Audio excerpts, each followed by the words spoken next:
Hi friends, అందరికీ good morning అండి. మరో కొత్త వ్లాగ్తో మీ ముందుకు వచ్చేసింది మీ ఆంధ్ర అమ్మాయి. ఎలా ఉన్నారండి అందరూ? మీరందరూ బాగున్నారని అనుకుంటున్నాను. రోజుట్లాగానే నా పూజా కార్యక్రమం అయితే పూర్తయిందండి. ఈరోజు రైతు బజార్ నుంచి కూరగాయలు తీసుకొచ్చారు మా వారు. ఇప్పుడు కూరగాయలు శుభ్రం చేసుకొని ఫ్రిడ్జ్లో సర్దుకోవాలి. ఏమేమి తెచ్చారో చూడండి. నేనైతే అసలు దుంపలు అనేవి ఈ వారం తీసుకురావద్దని చెప్పాను. అంటే పోయినసారి కూడా చామదుంపలు, తర్వాత బంగాళదుంపలు ఎక్కువగా వాడాము. తేవద్దని చెప్తే చూడండి, దుంపలే తీసుకొచ్చినట్టున్నారు ఎక్కువగా.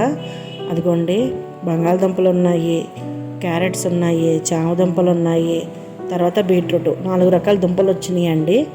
వద్దని చెప్తే సరేలేండి, తొందరగా పాడావు కాబట్టి మెల్లగా వండేసుకుందాము. కానీ ఈరోజైతే ఈ కూరగాయలు ఏమీ వండట్లేదులేండి. ఈరోజు నేను ఆకుకూరలో వండుదామని అనుకుంటున్నాను. ఆషాఢ మాసం వస్తుంది కదండి. నాకు తెలిసి లక్షవారంతో లాస్ట్ శుక్రవారం నుంచి శ్రావణ మాసం స్టార్ట్ అవుతుందండి. ఆషాఢ మాసం పూర్తి అయిపోయిందని ఆడవాళ్ళు ఏమీ పెద్ద ఇబ్బంది పడరు. ఎందుకంటే శ్రావణ మాసంతో ఇంకా ఎక్కువగా షాపింగ్ చేసుకోవచ్చండి.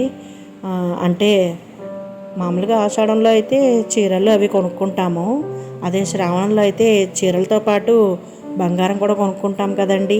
లక్ష్మీ అమ్మవారికి బంగారం ఖచ్చితంగా పెట్టి దండం పెట్టుకుంటారు కదండి అందరూ. బంగారు రూపు కానీ, గాజులు కానీ, చెవులి కానీ ఎవరి స్తోమతను బట్టి వాళ్ళు 1 గ్రాము, 1/2 గ్రాము బంగారం అయినా కొనుక్కొని లక్ష్మీదేవికి పూజ చేసుకుంటాం కదండి 4 శుక్రవారాలు. కానీ ఈసారి ఏంటో 5 వారాలు వచ్చిందని చెప్తున్నారు. ఎందుకంటే స్టార్టింగే శుక్రవారంతో స్టార్ట్ అవుతుందండి శ్రావణ మాసం. లక్ష్మీప్రదంగా శుభసూచకం అన్నమాట. చక్కగా 5 వారాలు అవకాశం ఉన్నవాళ్ళు 5 వారాలు చేసుకుంటే చాలా మంచిదండి. ఇక ఈ కూరగాయలు ఇప్పుడు సర్దుతున్నాను కదండి, ఇవన్నీ కూడా వేట్లుగా విడివిడిగా తీసి ఇంకా కవర్లు వేసేసి ఫ్రిడ్జ్లో పెట్టుకోవాలన్నమాట.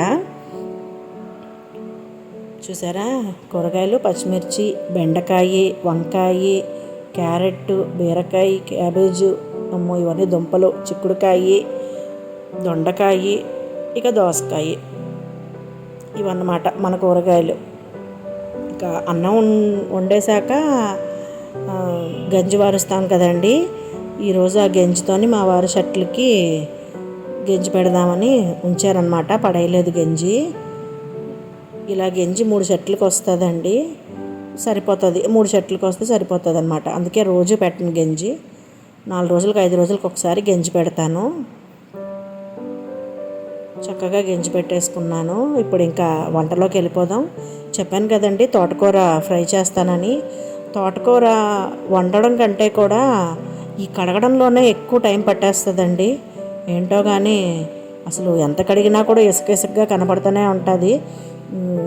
అట్లా కనిపిస్తే తినేటప్పుడు కూడా చాలా ఇబ్బందిగా అనిపిస్తుందండి. అందుకే తోటకూర మాత్రం కొంచెం టైం తీసుకున్నా సరే శుభ్రంగా కడుక్కొనే చేసుకోవాలి మనము. అయితే ఇక నిన్నటి వీడియోలో నేను మీకు ఒక మూవీ రివ్యూ గురించి చెప్పాను కదండి, హరిహర వీరమల్లులోని రివ్యూ గురించి. నేను అది సరదాగా చెప్పానండి. నిజంగా బాలకృష్ణ ఉన్నాడు అనుకుంటున్నారా ఏంటి? అదేం లేదండి. నేను ఎందుకు చెప్పానంటే, అంటే ఇలాగ లక్షలు కోట్లు పెట్టి మూవీస్ తీస్తారు కదా, ఆ మూవీస్ని వాళ్ళు ఎంతో కష్టపడి నెలలు దాని మీద శ్రమించి ఎన్నో కుటుంబాలు ఒక సినిమా పరిశ్రమ మీద బ్రతుకుతున్నాయి కదండి. అయితే జనాలు చూసేవాళ్ళు ఏం చేస్తున్నారంటే, ఒక 100 రూపాయలు లేదా 200 టికెట్ కొనుక్కొని సినిమా చూసేసి హడావిడిగా వచ్చేసి ఒక ఛానల్ పెట్టేసి ఆ ఛానల్లో ఆ మూవీ కోసం రివ్యూలు ఇచ్చేసి ఆ రివ్యూల్ని బయటకు వదులుతున్నారు యూట్యూబ్ వీడియోస్ రూపంలో. అయితే ఆ రివ్యూ చూసి ఎంతమంది అసలు అరే ఈ సినిమాకి వెళ్దామా వద్దా, ఈ రివ్యూ ఇలా చెప్పాడు బాగాలేదంట, ఇవన్నీ చెప్తున్నారండి. అసలు అంటే సినిమా నష్టపోయినా పర్వాలేదా, దాని మీద ఎన్నో కుటుంబాలు ఆధారపడి జీవిస్తున్నారు కదండి. సినిమాని సినిమాలో చూడాలండి. ఒక 3 గంటలు ఎంటర్టైన్మెంట్లా తీసుకొని వదిలేయాలి. అదేమీ మనం వాడే ప్రోడక్ట్ కాదు కదండి దానికి రివ్యూ ఇవ్వడానికి. ఇప్పుడు మీరు ఏదో వాడతారు, ల్యాప్టాప్ లేదా ఇంట్లో మనం ఉపయోగించే ఫ్రిడ్జో టీవీనో అంటే రివ్యూ ఇవ్వచ్చు. అరే నేను ఈ ప్రోడక్ట్ కొన్నానురా, చాలా బాగుంది, ఇన్ని సంవత్సరాలుగా మేము వాడుతున్నాము, ఇబ్బందులు అయితే రాలేదు, అది ఇది దాని ఇంకా ప్రోడక్ట్ గురించి ఎక్స్ప్లెయిన్ చేస్తూ మనం బోల్డ్ రకాలుగా మనం తెలిసిన వాళ్ళ దగ్గర రివ్యూ తీసుకొని కొనుక్కోవచ్చు. సినిమాది ఏముందండి, 3 గంటలు చూస్తాం, తర్వాత మర్చిపోతాం. దానికి కూడా రివ్యూలు పెడతారు చూసారా, అదే నాకు బాధగా అనిపిస్తుందండి. అందుకోసమనే నేను కావాలని నా ముందు వీడియోలో అలా చెప్పారనమాట. అవన్నీ నమ్మకండి, మీరు హ్యాపీగా సినిమాని 3 గంటలు ఎంజాయ్ చేసేసేయండి. ఇక అయితే మూవీ అయితే బాగుందని అయితే చెప్తున్నారు. నాకు తెలిసిన వాళ్ళైతే వెళ్ళొచ్చారండి. నేనైతే ఇంకా చూడలేదు. నేనైతే మా ఫ్యామిలీతో కలిసి వెళ్దామని అనుకుంటున్నానండి. కానీ అందరితో కలిసి వెళ్ళాలంటే చాలా కష్టం లేండి, ఎందుకంటే అందరికీ కుదరాలి కదా. ఆదివారం కూడా కొంతమందికి పనులు ఉంటున్నాయండి, అంటే ఎవరి పనులు వాళ్ళకు ఉంటాయి కదా, తప్పులేదు. యాక్చువల్గా మా ఫ్యామిలీ గురించి చెప్పాలంటే చాలా పెద్ద ఫ్యామిలీ అండి. నాకు 5 తమ్ముళ్ళు, ఇంకా 3 చెల్లెళ్ళండి. అంటే 5 + 3, నేను ఒక్కదాన్ని, మొత్తం 9 మంది అన్నమాట మేము. నేనే పెద్దదాన్నండి. నా పెద్ద చెల్లేమో నయనతార,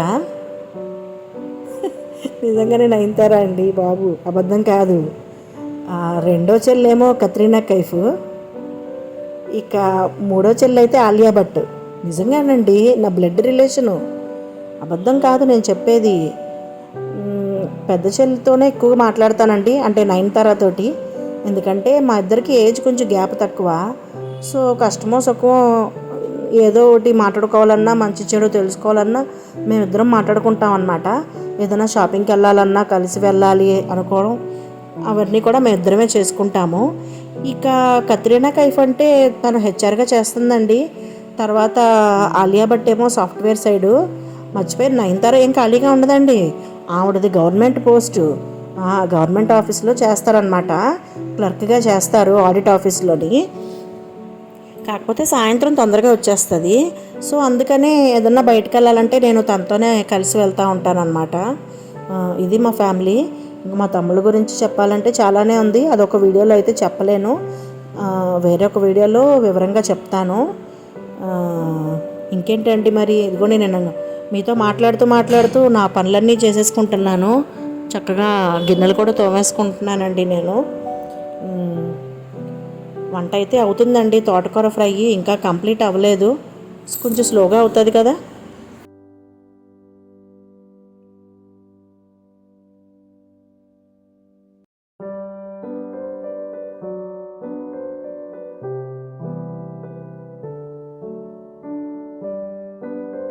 అన్నట్టు ఆషాఢ మాసం అయిపోవస్తుంది అన్నాను కదండి, అంటే లక్షవారంతో లాస్ట్. సో నాకు అందుకనే ఇంకొకసారి గోరింటాకైతే పెట్టేసుకోవాలనిపిస్తుందండి.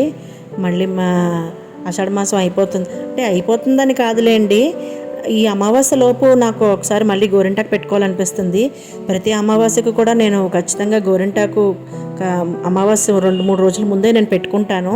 సో ఈరోజు కూడా పెట్టుకోవాలనుకుంటున్నాను, అందుకనే గోరింటాకు కూడా తెప్పించుకున్నామండి. మాకు తెలిసిన వాళ్ళ ఇంటి దగ్గరే చెట్టు ఉందన్నమాట, చాలా బాగా పండుతుంది. అయినా కూడా మేము ఇది ఎంత ఎర్రగా పండినా మేమైతే ఇందులో చింతపండు అలాగే టీ డికాషన్ కలుపుకొని వేసుకొని రుబ్బుకుంటాము. మా నయనతార వాళ్ళ ఇంట్లోనే ఇది మిక్సీ ఆడుతున్నానండి. అంటే మా మిక్సీకి అయితే అంత తొందరగా నలగదనమాట, బాగా వాళ్ళది కొంచెం మంచి మిక్సీ, అందుకనే వాళ్ళ ఇంట్లోకి వెళ్ళి గోరింటాకైతే ఆడుతున్నాను. ఎలా పెట్టుకున్నానో ఏంటో నేను మీకు నెక్స్ట్ వీడియోలో అయితే చూపిస్తానండి. రుబ్బడం వరకు ఇందులో చూపిస్తున్నాను నేను ప్రస్తుతానికి. బాగా నలిగిందండి, చాలా బాగా వచ్చింది, చూసారా. ఈ మిక్సీలో అయితే చాలా మెత్తగా అయిపోతుందండి, చాలా ఫాస్ట్గా కూడా గ్రైండ్ అయిపోతుంది. ఈ ఆకు మాత్రం చాలా బాగా పండుతుంది. మీరు కూడా మిస్ కాకుండా, ఇంకా 2-3 రోజుల్లో అయిపోతుంది కదండి ఆషాఢం, గోరింటాకు అయితే తప్పకుండా పెట్టేసుకోండి. ఇదేనండి ఈ వీడియో, ఎలా ఉందో చెప్పండి, సబ్స్క్రైబ్ చేసుకోండి. Thank you friends.